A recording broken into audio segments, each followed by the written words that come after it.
Swayam Prabha. Digital India. Educated India.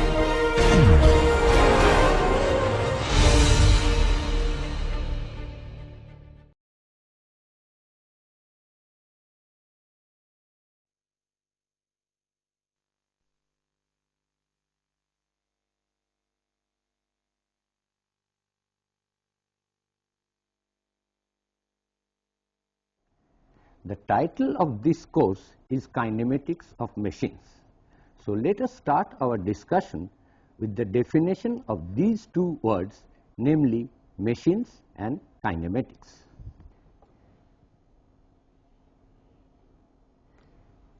Broadly speaking, we can define machine as a device for transferring and transforming motion and force or power from the input, that is the source, to the output, that is the load. Let me repeat. Machine is a device for transferring and transforming motion and force from source to the load.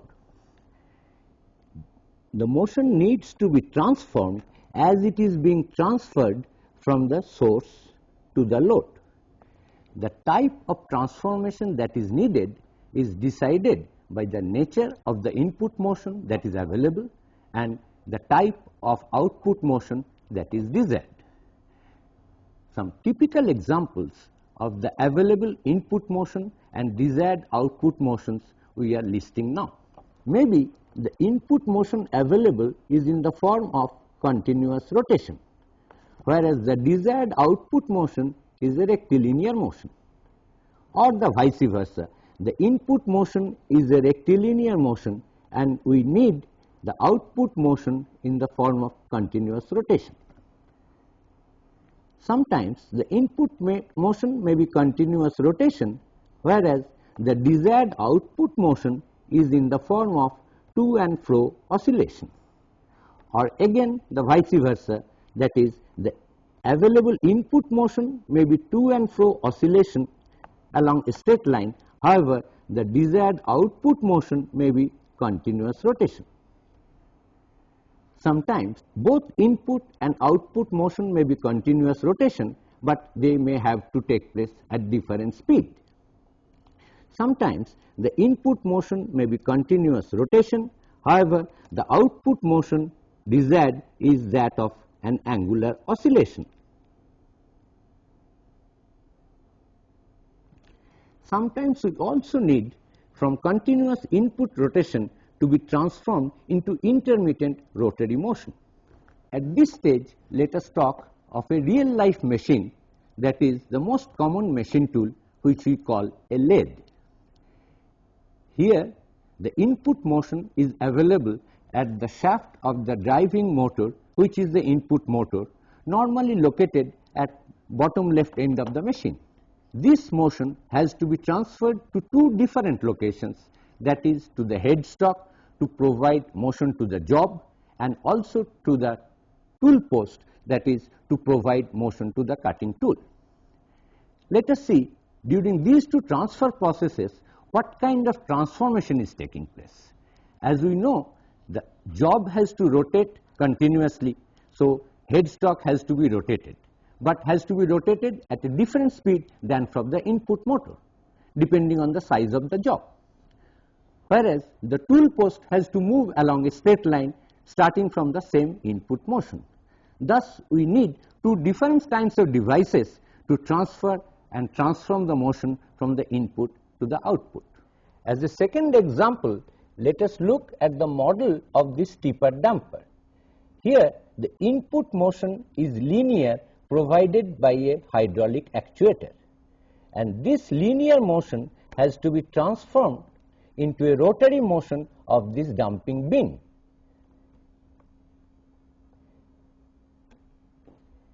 Thus, the linear motion at the hydraulic actuator from the input side is transferred to the bin and is also transformed into the rotary motion.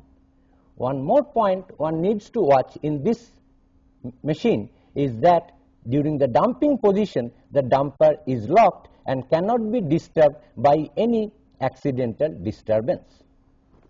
Normally, in most such machines, various components undergo very little deformation. Consequently, these components can be assumed to be rigid. Within the paradigm of rigid body, the relative motion between various components can be studied from the viewpoint of geometric constraints without any reference to force.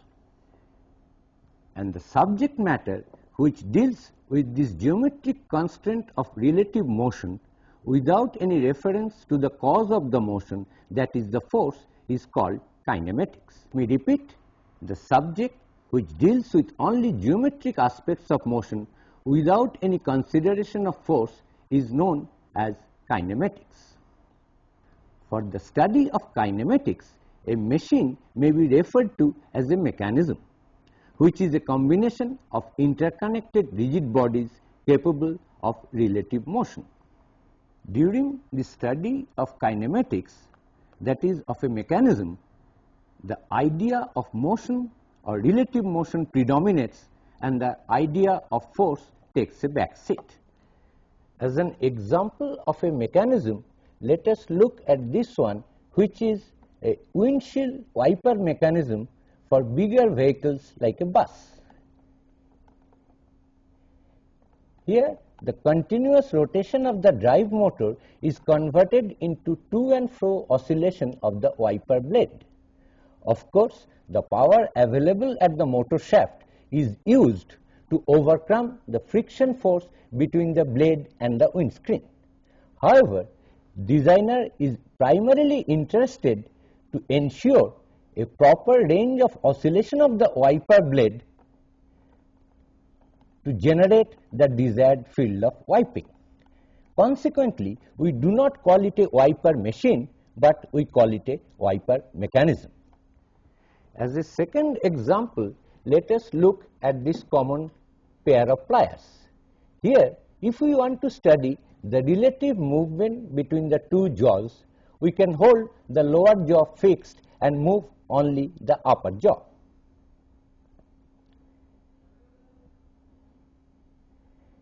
As we see, these two jaws are simply hinged and the axis of the hinge is passing through this point. Consequently, all the points of this upper jaw are moving in circular arcs centered at this hinge axis. Consequently, it will not provide a very good grip on a flat object, and especially so if the object is long. However, we can design a parallel jaw pliers by using a suitable mechanism.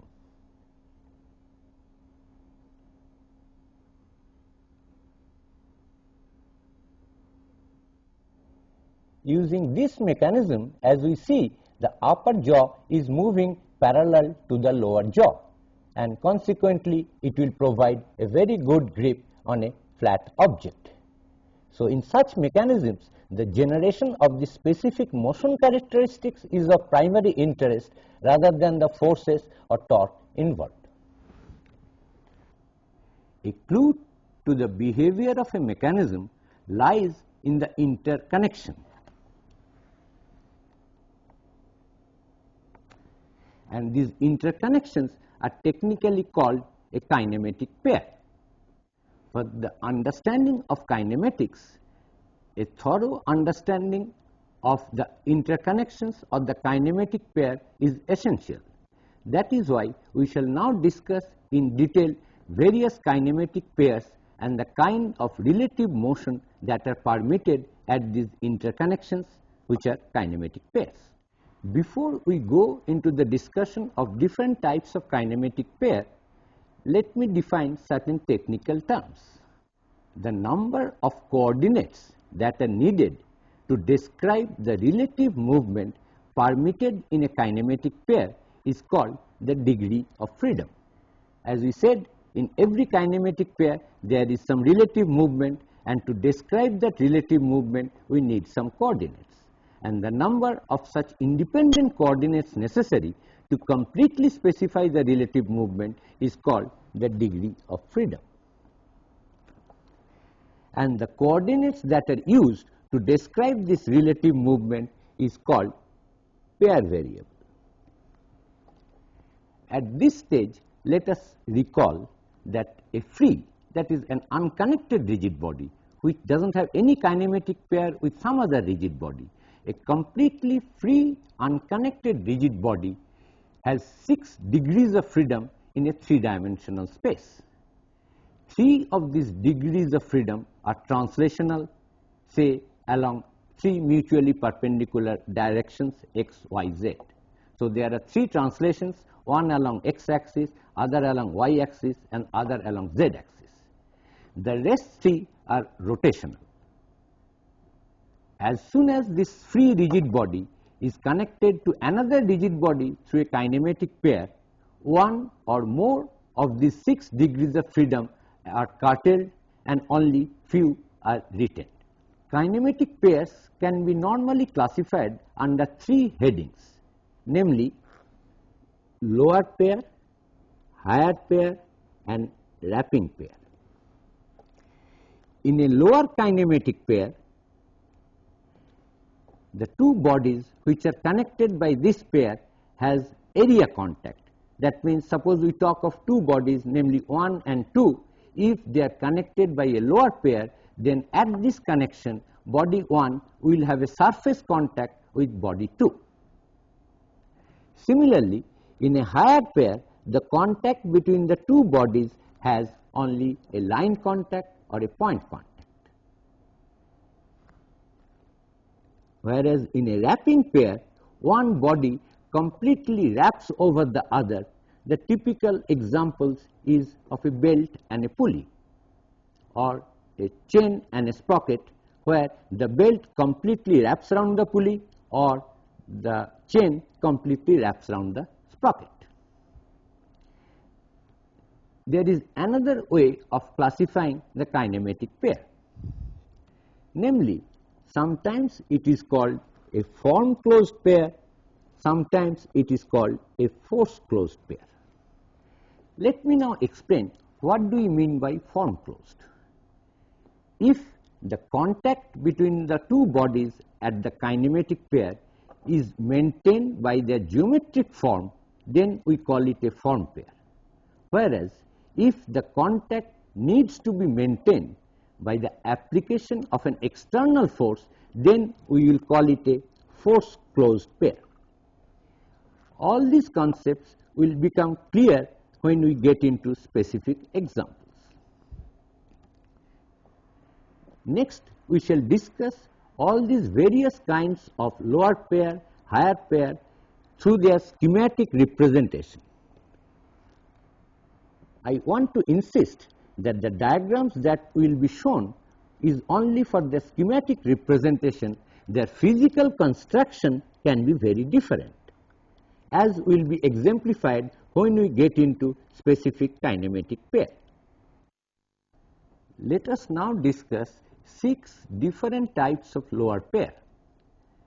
As shown in this slide, 2 bodies, namely body 1 and body 2, are connected by this kinematic pair, which is known as a revolute pair. This is a simple hinge joint. This portion of body 1 is a cylindrical pin which goes into a cylindrical hole in body 2. Also note these 2 collars on body 1.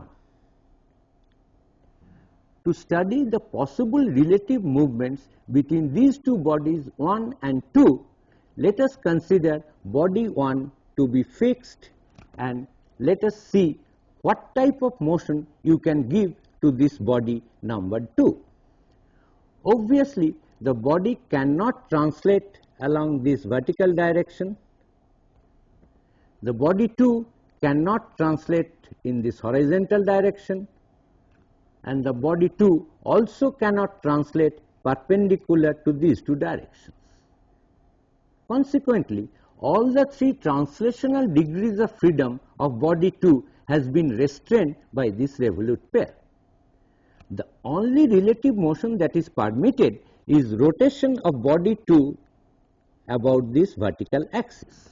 The pair variable theta represents this relative rotation between body 1 and body 2 about this vertical axis. We should also note that this particular revolute pair is characterized by this axis, which is a fixed line in space. The next slide will show what is known as a prismatic pair.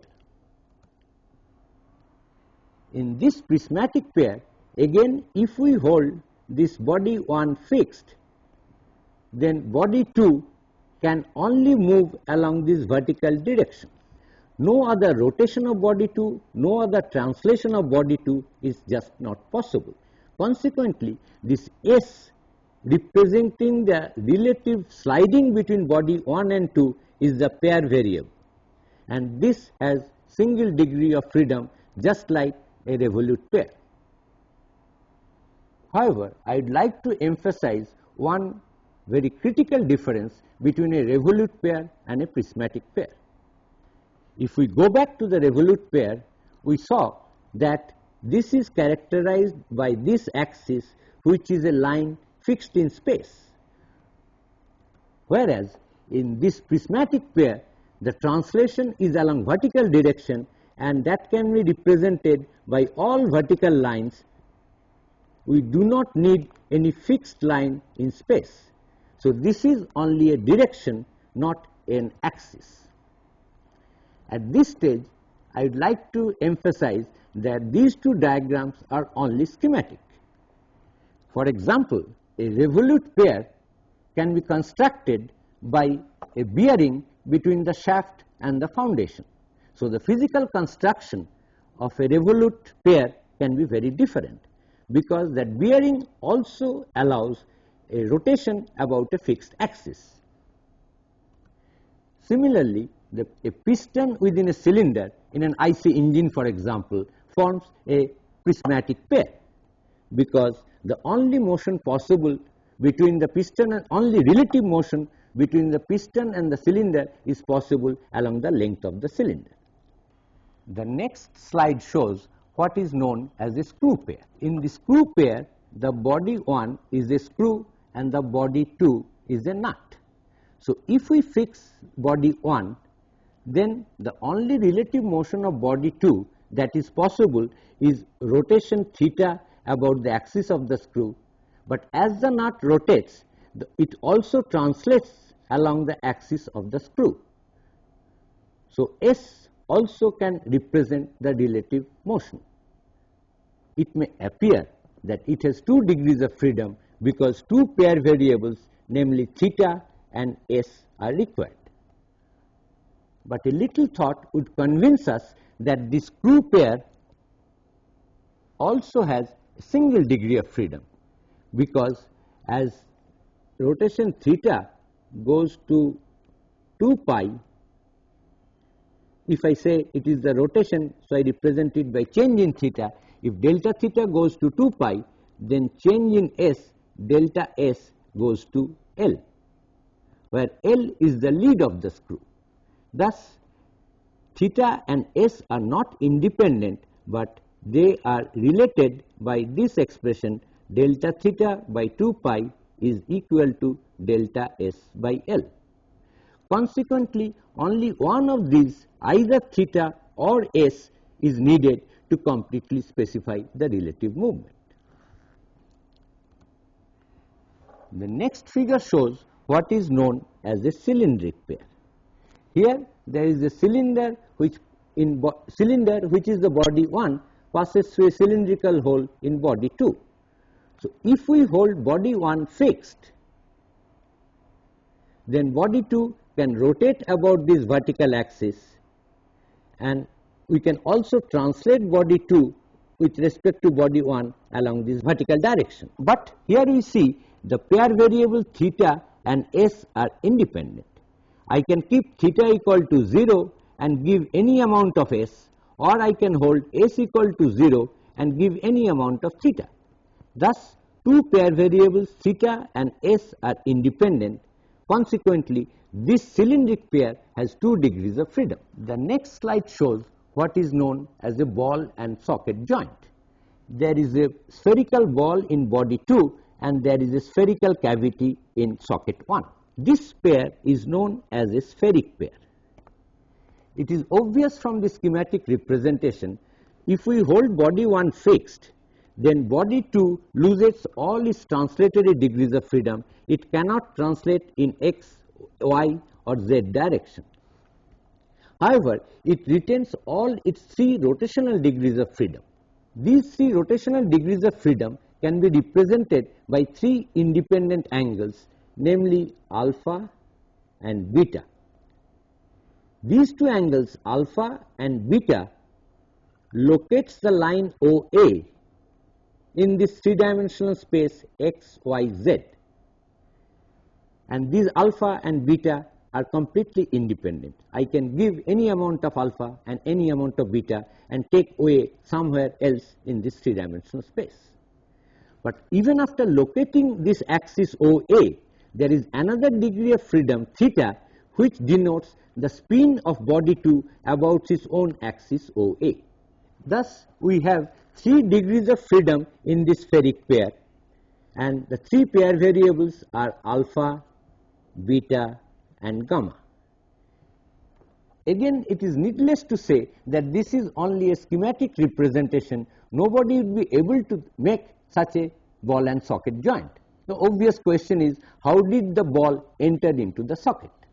The next kinematic pair, as shown in this slide, is called a planar pair. Here, as we see, body 2 can have translation along x direction given by the pair variable s, along the y direction given by the pair variable sy, and also rotate about the z axis given by the pair variable theta. And this sx, sy and theta are 3 independent coordinates. Consequently, planar pair has 3 degrees of freedom. The next figure shows a what we call a spheric pair, but you also note that this is force closed. Here, the spherical surfaces of body 1 and body 2 are maintained in contact in these 2 zones by the application of the spring force. We should also note that this is how in real life a spheric pair will be constructed, where this body 2 is assembled rather than making in one piece as shown earlier. Let us now recapitulate all these 6 types of lower pairs. As we said, a lower pair should have surface contact, and we must have noted that in all this schematic representation, the bodies 1 and 2 had contact over a finite surface. The first we discussed what we called a revolute pair. The symbol that is used for revolute pair is R, that is the first letter of this word revolute. This revolute pair is nothing what we in non-technical language call a hinge joint. The degree of freedom of this revolute pair is 1, and the pair variable is theta, which denotes the rotation. Next, we discussed what we called a prismatic pair, which is nothing but a sliding joint. The symbol for prismatic pair is P, which is again the first letter of the word prismatic. Here also the degree of freedom was 1 and the pair variable was S. Then we discussed a screw pair. The symbol for screw pair is H. To remember this H, it will be nice to remember that screw is in the form of a helix, and it is the first letter H of helix we are using to represent the symbol of a screw pair. The degree of freedom in screw pair was also 1, and the pair variable could be either theta or S, which were related by this relation delta theta by 2 pi is equal to delta S by L. Then we discussed what we called a cylindric pair. The symbol is C. Here the degree of freedom is 2, because we need 2 independent variables theta and S to represent the relative rotation and relative translation. Then we discussed spheric pair. The symbol for spheric pair we are using G. To remember this G, maybe we can remember the spheric pair we can also call a globular pair, and G is the first letter which is used to represent the symbol of a spheric pair. Here the degree of freedom is 3 and the pair variables as shown in that sketch were alpha, beta and theta. Lastly, we had what we called a planar pair. We cannot use the symbol P which has already been used for the prismatic pair, so we give it a new symbol called E. In German language, plane is called Ebene starting with the letter E, and we are using that letter E to represent a planar pair. The degree of freedom in a planar pair is also 3 and the 3 pair variables were Sx, Sy representing translation in 2 mutually orthogonal directions and theta z, that was the rotation about the perpendicular axis, which was represented as z axis.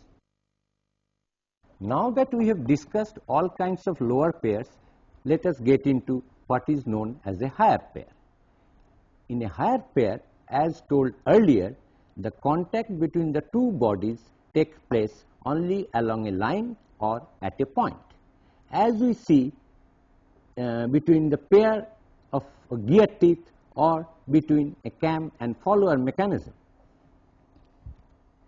The next slide schematically shows a higher pair between body 1 and body 2.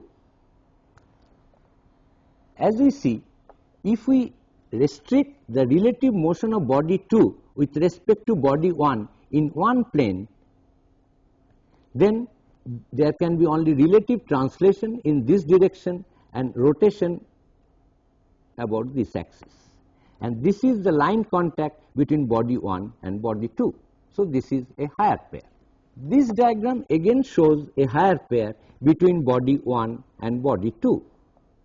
As the body 2 moves relative to body 1 and assuming that the motion is restricted in this xy plane, then to describe this relative motion completely, we need two coordinates, namely Sx and theta z.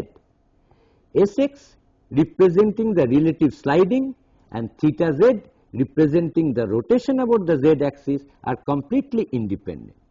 Thus, if a higher pair is used in a planar mechanism, then a higher pair will have 2 degrees of freedom and 2 pair variables, namely Sx and theta z. Now that we have defined all types of kinematic pairs, let us talk about the classification of different types of mechanism. Broadly speaking, we can classify mechanism under 3 headings, namely planar, spherical and spatial. In a planar mechanism, all the points of the mechanism move in parallel planes, and all these parallel planes can be represented by a single plane which is called the plane of motion, and a single view perpendicular to this plane of motion reveals the true motion of all the points of a mechanism. As an example, let us look at this planar mechanism. This is called a 4R planar linkages. Here we have 4 rigid bodies, namely 1, 2, 3 and 4, which are connected by 4 revolute pairs at O2, A, B and O4. As this linkage moves, the input motion is transferred to the output motion through this rigid body 3. The input shaft at O2 and the output shaft at O4 are parallel. Not only that, what we can see that all the 4 revolute joints have parallel axes A, O2, O4 and B. There are 4 revolute joints, but the axis of all these 4 revolute joints are parallel and perpendicular to the plane of motion. The next figure shows what is known as a 4R spherical linkage. Here again we have 4 rigid bodies connected by 4 revolute pairs, one here, one there, one here and one there. But the axis of all these 4 revolute pairs intersect at one point, namely here. This linkage can be used to transmit input motion from shaft 1 to output link number 4. The input is link 2, link 1 is fixed, there is a revolute pair. If I rotate this input shaft, the motion is transmitted through all these revolute joints and ultimately the output link 4 rotates. So, this is a mechanism to connect two shafts whose axes are not parallel but intersecting. Such a joint is known as a Hooke's joint. This figure shows again a mechanism with 4 revolute joints, but here we call it a 4R spatial linkage because the points of all these links move neither in parallel planes nor on the surfaces of spheres. They move in a 3-dimensional space. And as can be clearly seen that the axes of these revolute pairs are skewed in space in the sense they are neither intersecting nor parallel. This linkage has a name, it is called a Bennett's linkage. It should be mentioned that unlike in a 4R planar linkage or in a 4R spherical linkage, in this 4R spatial linkage there can be relative motion only for some specific dimensions. Now that we have discussed different kinds of kinematic pair and different types of linkage, let me say what is the subject that we study in kinematics. In kinematics there are 2 types of problems. One is called analysis. In kinematic analysis, one is given a mechanism and the task is to determine the various relative motions that can take place in that mechanism. The other problem is what is known as kinematic synthesis. In a synthesis, one has to come up with a design of a mechanism to generate prescribed required relative motion characteristics. This course will be addressing to both of these problems, namely kinematic analysis and kinematic synthesis.